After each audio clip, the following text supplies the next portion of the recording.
নমস্কার, প্রাইম নিউজে আপনাদের স্বাগত। আমি আপনাদের সাথে রয়েছে মৌসুমী। দেখে নেব খবর বিস্তারিত।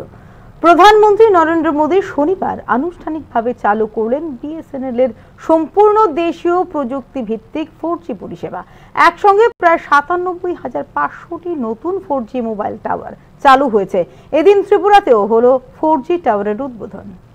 শনিবার দেশের টেলিকম খাতে এক ঐতিহাসিক মুহূর্তের সাক্ষী থাকলো ভারতবাসী।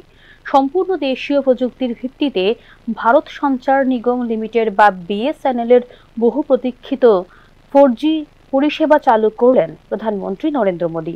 একই সঙ্গে উদ্বোধন করা হলো প্রায় ৯৭,৫০০টি নতুন মোবাইল টাওয়ার, যার মধ্যে ৯২,৬০০টি টাওয়ার অত্যাধুনিক প্রযুক্তি নির্ভর। এই পদক্ষেপে উপকৃত হবেন প্রায় ২০ লক্ষ নতুন গ্রাহক। ত্রিপুরার জন্য এদিন ছিল বিশেষ দিন। পশ্চিম ত্রিপুরা জেলার মোহনপুর মহকুমার নোয়াগাঁওয়ের বাগবাড়ি জনজাতি এলাকায় ভার্চুয়াল মাধ্যমে একটি 4G স্যাচুরেশন মোবাইল টাওয়ারের উদ্বোধন করেন প্রধানমন্ত্রী। এই টাওয়ার চালু হওয়ার প্রথমবারের মতো নিরবিচ্ছিন্ন আধুনিক টেলিকম পরিষেবা পাবেন বহু গ্রামাঞ্চলের মানুষ। বিএসএনএল এর এই প্রকল্প কেবল টেলিকম খাতেই নয়, বরং দেশীয় প্রযুক্তি প্রতীক হয়ে উঠবে আত্মনির্ভর ভারতের। কারণ সম্পূর্ণ ভারতীয় প্রতিষ্ঠান Tejas network, tata consultancy services এবং সি এর যৌথ উদ্যোগে নির্মিত হয়েছে এই নতুন নেটওয়ার্কটি। এই প্রকল্পে ব্যয় হয়েছে প্রায় ৩৭,০০০ কোটি টাকা।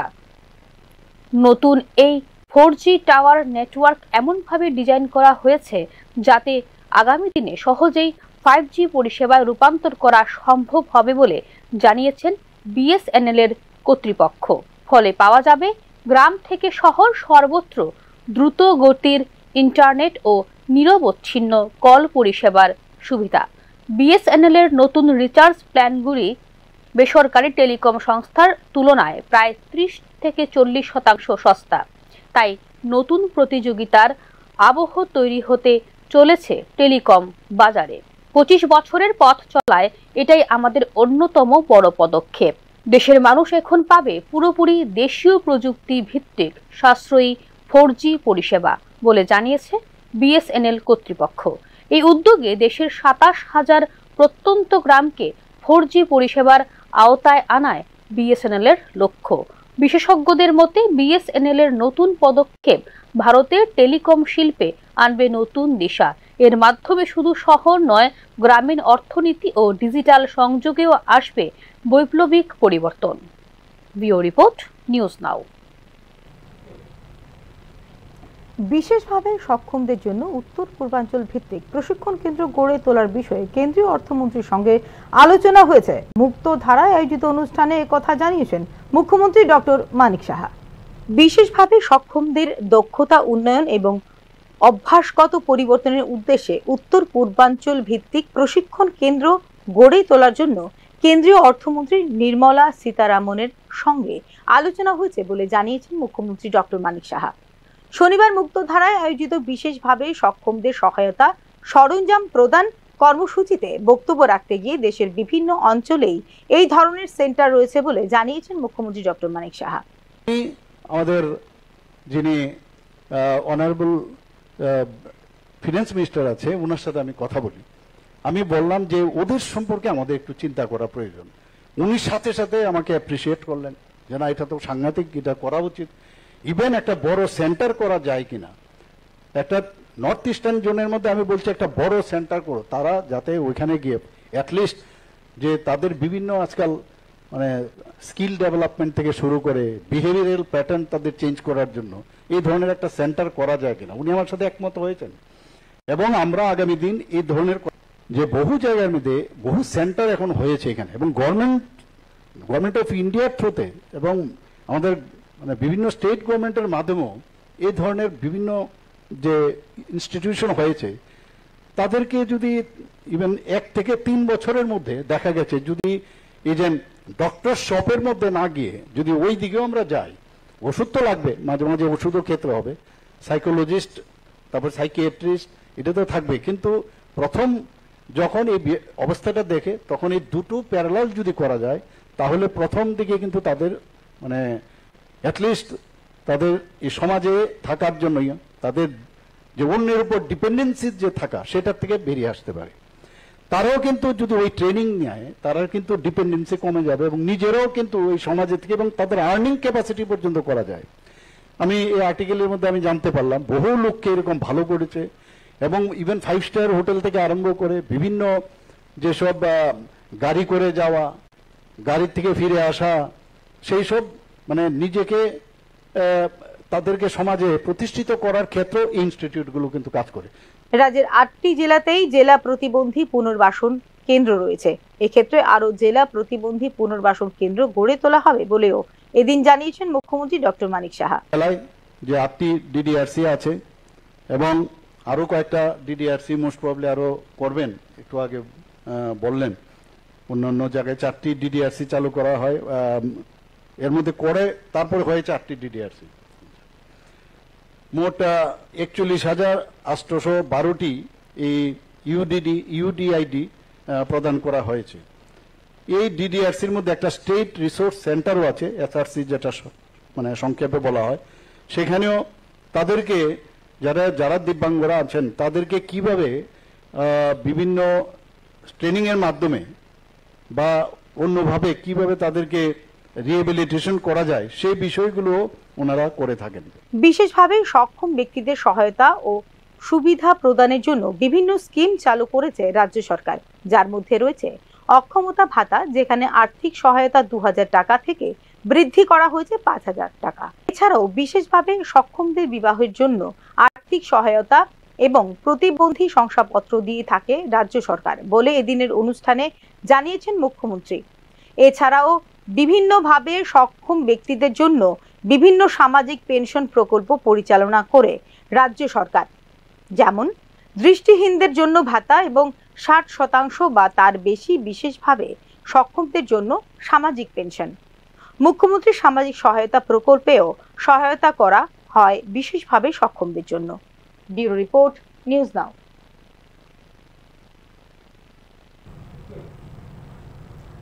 শারদ উৎসবে মধ্যবিত্তদের মুখে হাসি। রাজ্য সরকারের বিশেষ উদ্যোগে রেশন কার্ডধারীরা পাবেন বিনামূল্যে সুজি, ময়দা ও চিনি। শনিবার সাংবাদিকদের কথা জানিয়েছেন খাদ্যমন্ত্রী সুশান্ত চৌধুরী। শারদ উৎসবের আনন্দে এবার ত্রিপুরার মধ্যবিত্ত ও নিম্ন মধ্যবিত্ত পরিবারের মুখে কিছুটা হাসি ফোটানোর উদ্যোগ নিয়েছে রাজ্য সরকার। খাদ্য, জনসংভরণ ও ক্রেতা স্বার্থ বিষয়ক দপ্তরের মন্ত্রী সুশান্ত চৌধুরীর নেতৃত্বে এবং রাজ্যের মুখ্যমন্ত্রীর অনুপ্রেরণায় শারদ উৎসব উপলক্ষে রেশন কার্ডধারী পরিবারগুলিকে বিনামূল্যে সুজি, ময়দা এবং চিনি প্রদান করার সিদ্ধান্ত নিয়েছে রাজ্য সরকার। শারদ উৎসব উপলক্ষে গণবন্টন ব্যবস্থার অধীনে প্রায় 9.90 লক্ষ রেশন কার্ডধারী পরিবার এই বিশেষ বরাদ্দ পাবেন। প্রতিটি পরিবারের জন্য বরাদ্দ থাকবে 500 গ্রাম সুজি, 2 কেজি ময়দা এবং 1 কেজি চিনি। এভাবে মোট 996 মেট্রিক টন সুজি, 1982 মেট্রিক টন ময়দা এবং 990 মেট্রিক টন চিনি বিনামূল্যে বিতরণ করা হবে বলে শনিবার জানিয়েছেন খাদ্যমন্ত্রী সুশান্ত চৌধুরী।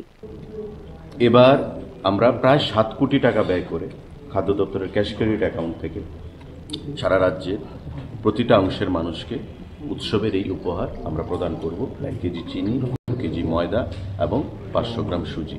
আমরা চাই এটা সামান্য উপহার হলেও গ্রামে গঞ্জে গরিব অংশের মানুষের মধ্যে, সমস্ত অংশের জনগণের মধ্যে সরকার বিনামূল্যে প্রদান করছে, এই যে এক্সপেকটেশন আমরা তৈরি করেছি গতবার থেকে, এটা এবারও আমরা পরিলক্ষিত করেছি।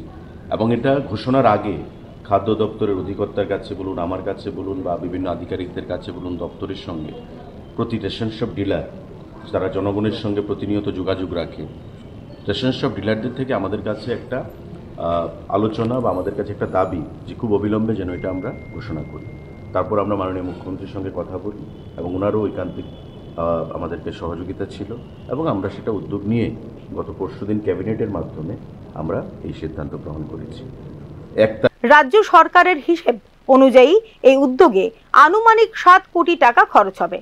প্রতিটি রেশন কার্ডধারী পরিবার অক্টোবর মাস জুড়ে তাদের সুবিধাজনক সময়ে ন্যায্য মূল্যের দোকান থেকে সংগ্রহ করতে পারবেন বরাদ্দকৃত সামগ্রী। তারিখ থেকে অক্টোবর মাসের সম্পূর্ণ অক্টোবর মাস রেশন শপ যারা ডিলাররা রয়েছেন তাদের মাধ্যমে রাজ্যের প্রতিটা অংশের জনগণ এপিএল, বিপিএল, প্রায়োরিটি গ্রুপ, অন্তর্দয় 9,90,000-এর মতো রেশন কার্ড হোল্ডার রয়েছে। প্রত্যেকে এই অক্টোবর মাসব্যাপী তাদের স্ব রেশন শপ ডিলার থেকে এই জিনিসগুলো গ্রহণ করতে পারবেন সম্পূর্ণ বিনামূল্যে। আজকে আপনারা এসছেন, আপনাদের মাধ্যমেও আমি এটা আজকেও সংবাদপত্রে এসছে, অফিসিয়ালি দপ্তরের মন্ত্রী হিসাবে সেটা ডিক্লেয়ার করছি যে প্রতিটা অংশের মানুষ, আমিও পাবো, আপনিও পাবেন, মুখ্যমন্ত্রীও পাবেন, প্রতিটা অংশের রেশন যাদের রেশন কার্ড রয়েছে প্রত্যেকে এই পুজোর আমাদের খাদ্য দপ্তরের তরফ থেকে যে পূজার সামগ্রী বা উপহার রাজ্যবাসীকে সেটা আপনারা গ্রহণ করবেন। সবাইকে শারদ উৎসবের অনেক অনেক শুভেচ্ছা জানাচ্ছি। সুন্দরভাবে গত বছরের শারদ উৎসবেও একই উদ্যোগে ব্যাপক সাড়া পড়েছিল জনগণের মধ্যে। গত বছর মোট 5.69 কোটি টাকা ব্যয় করে রেশন কার্ডধারীদের মধ্যে বিনামূল্যে সুজি, ময়দা ও চিনি বিতরণ করেছিল রাজ্য সরকার। এবারের শারদ উৎসবে অক্টোবর মাসের মধ্যে তাদের সুবিধা অনুযায়ী বরাদ্দকৃত সামগ্রী সংগ্রহ করার জন্য আহ্বান রেখেছেন খাদ্য ও জনসংভরণ দপ্তরের মন্ত্রী Sushanta Chowdhury. Bureau report, news now. স্বপ্নের স্টেশন ভাঙছে উদ্বোধনের আগেই। কোটি কোটি টাকার প্রকল্পের দুর্নীতির পাহাড়। নিশ্চিন্তপুরের মুখ পুরল রেলের। গোটা কাণ্ডে দায়ী কারা, তার সঠিক তদন্ত হবে কিনা তা নিয়ে উঠছে প্রশ্ন। আগরতলা আখাউড়া রেল প্রকল্পকে কেন্দ্র করে ত্রিপুরা ও সমগ্র উত্তর পূর্বাঞ্চলে একসময় যে আশার আলো জ্বলেছিল তা এখন অন্ধকারে ডুবে গেছে। কারণ উদ্বোধনের আগেই ভেঙে পড়তে বসেছে নিশ্চিন্তপুর রেল স্টেশন।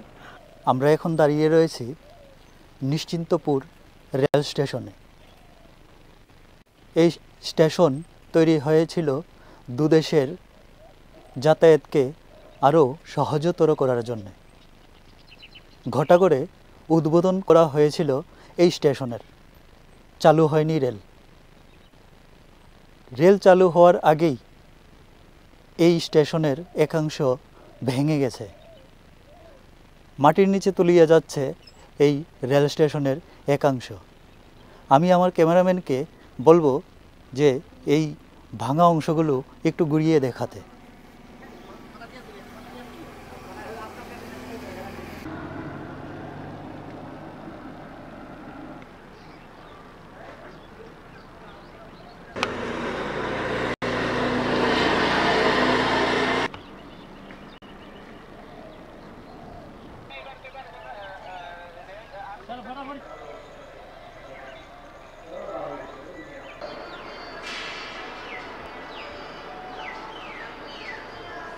কোটি কোটি টাকা খরচ করেও দাঁড় করানো যায়নি একটি টেকসই ভবন। এখন প্রশ্ন একটাই, এমন অবস্থা কেন হলো, আর এর পেছনে কারা দায়ী? নির্মাণের ন্যায়পথ্যের গাফিলতি হিসেবে স্টেশন নির্মাণের সময় ঠিকভাবে মাটি পরীক্ষা করা হয়নি অভিযোগ বিশেষজ্ঞ মহলের। অথচ যেই এলাকায় স্টেশনটি তৈরি হয়েছে সেটি আগে ছিল জলাভূমি। বর্ষাকালে সেখানে জল জমত নিয়মিত। এত গুরুত্বপূর্ণ প্রকল্পে মাটি শক্ত কিনা, কত গভীর পাইলিং দরকার তা খতিয়ে দেখার প্রয়োজন ছিল। কিন্তু বাস্তবে কাজ হয়েছে তড়িঘড়ি ও গাফিলতির মধ্য দিয়ে। ফলত উদ্বোধনের আগেই দেওয়ালে ফাটল, মেঝে বসে যাওয়া, সিমেন্টের পিলার 1 ফুট বসে যাওয়া, দামি গ্লাস চৌচির হয়ে যাওয়া, এসব কিছুই যেন দুর্নীতির চরম প্রমাণপত্র। अरे नहीं, हम एलिजिबल नहीं। क्या क्या चल रहा है? कुछ नहीं चल रहा है। अरे क्या काम चल रहा है, आप बोल नहीं सकते। নিশ্চিন্তপুর স্টেশন নির্মাণে খরচ হয়েছে 80 কোটি টাকা। অথচ কাজের মান এতটাই খারাপ যে নির্মাণ শেষ হওয়ার 8-9 মাসের মধ্যেই খসে পড়তে থাকে পলেস্তারা। এখন আবারও ভাঙতে ও পুনর্নির্মাণে খরচ হবে আরও 40 কোটি টাকা। যথাযথ পরীক্ষা নিরীক্ষা ছাড়াই নিম্নমানের কাজ করা হয়েছে বলে এক্ষেত্রে অভিযোগ সংশ্লিষ্ট ঠিকাদারের বিরুদ্ধে। উত্তর পূর্ব সীমান্ত রেলের নির্মাণ শাখার জেনারেল ম্যানেজার অরুণ কুমার চৌধুরী, মুখ্য বাস্তুকার রাজেশ বরদলৈ সহ মাইগাঁও অফিসারের কর্মকর্তারা পরিদর্শন করে স্বীকার করেছেন ত্রুটির বিষয়টি। এই প্রকল্পে শুধু গাফিলতি নয়, দুর্নীতির গন্ধ স্পষ্ট। মাটির পরীক্ষা নামে দায় সারা কাজ, নিম্নমানের নির্মাণ সামগ্রী ব্যবহার, কাজ শেষ হওয়ার আগেই সাফল্যের গল্প প্রচার। ফাটল ঢাকতে ত্রিপাল টাঙিয়ে জনসাধারণের চোখে ধুলো দেওয়া এই ছবি প্রমাণ করে বড় সড় অনিয়ম হয়েছে প্রকল্প বাস্তবায়নে। रेलवे का बिल्डिंग का बिल्डिंग वो बिल्डिंग क्या यहाँ पे शिफ्ट होगा? इधर बनेगा नया बिल्डिंग। नया बिल्डिंग बनेगा। वो बिल्डिंग दब रहा है, वो किस लिए मालूम है? वो पता नहीं, मालूम नहीं हमको। दब रहा है वो तो देखा है आपने?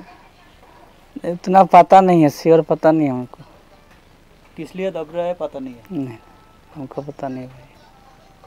यहाँ पे कितने दिन से काम चल रहा है? इधर हो गया 2 महीना हो गया। ये रेलवे का काम है। ठेकेदार कौन है? ठेकेदार तो बहुत है, हम तो इधर काम करते हैं भाई, मालूम नहीं है ठेकेदार का नाम। अच्छा, यहाँ पे दूसरा और एक बिल्डिंग होगा, किस तरह का बिल्डिंग होगा? देखिए दादा वो सब तो पता नहीं, हम लोग तो काम करने वाला है। সীমান্তবর্তী এই rail station Bharat Bangladesh rail সংযোগের এক গুরুত্বপূর্ণ সেতু হতে চলেছিল।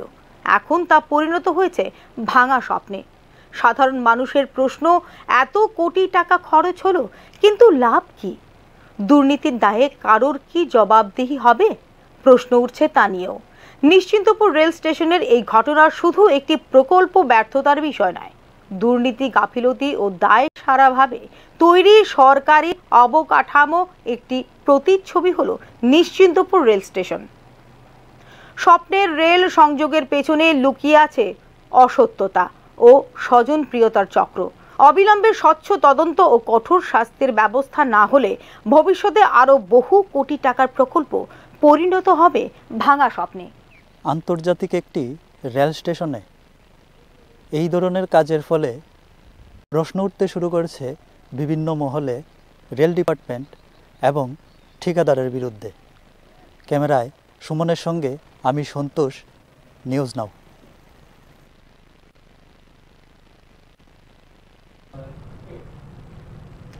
চলে যাচ্ছি আবহাওয়ার খবরে। শারদ উৎসবের রঙে মুখর ত্রিপুরা, শহর গ্রাম সর্বত্র আনন্দের ঢেউ। তবে আবহাওয়া দপ্তরের সতর্কবার্তা, 28 সেপ্টেম্বর থেকে 2 অক্টোবর পর্যন্ত হতে পারে হালকা থেকে মাঝারি বৃষ্টি। শারদ উৎসবের আনন্দে মেতে উঠেছে রাজ্যবাসী। শহর থেকে গ্রাম, প্যান্ডেল, আলোকসজ্জা এবং সাংস্কৃতিক অনুষ্ঠানগুলোতে মুখর সর্বত্র। শোভাযাত্রা, নৃত্য, সঙ্গীত এবং বর্ণিল আলোকসজ্জা এই সময় উৎসব মুখর করে তুলেছে গোটা রাজ্যকে।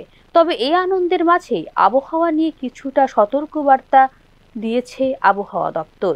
আবহাওয়া দপ্তরের পূর্বাভাস অনুযায়ী 28 সেপ্টেম্বর থেকে 2 অক্টোবর পর্যন্ত বিক্ষিপ্তভাবে হালকা থেকে মাঝারি বৃষ্টিপাত হতে পারে বিভিন্ন জেলায়। বর্তমানে রাজ্যে দক্ষিণ পশ্চিম মৌসুমী বায়ু বিরাজ করছে, যার প্রভাবে বৃষ্টি হতে পারে বলে জানিয়েছে আবহাওয়া দপ্তর। আবহাওয়া দপ্তরের পূর্বাভাস অনুযায়ী 18 অক্টোবর আনুষ্ঠানিকভাবে ত্রিপুরার বিদায় নেবে বর্ষা। উৎসবকালীন এই আবহাওয়া সতর্কতা মেনে চললেই নিরাপদে এবং আনন্দের সঙ্গে শারদ উৎসব উদযাপন করতে পারবেন রাজ্যবাসী। শারদ উৎসবের এই সময়ে শহর এবং গ্রামে সাজো সাজো রব এবং উৎসবের নান্দনিক আয়োজনের মধ্যে আবহাওয়ার সতর্কবার্তা একটি গুরুত্বপূর্ণ দিক, তার বলার অপেক্ষা রাখে না। ভিও রিপোর্ট, নিউজ নাও। মহাপঞ্চমীর শুভেচ্ছা জানিয়ে বাংলা সংবাদ এখানেই শেষ করছি। নমস্কার, শুভরাত্রি।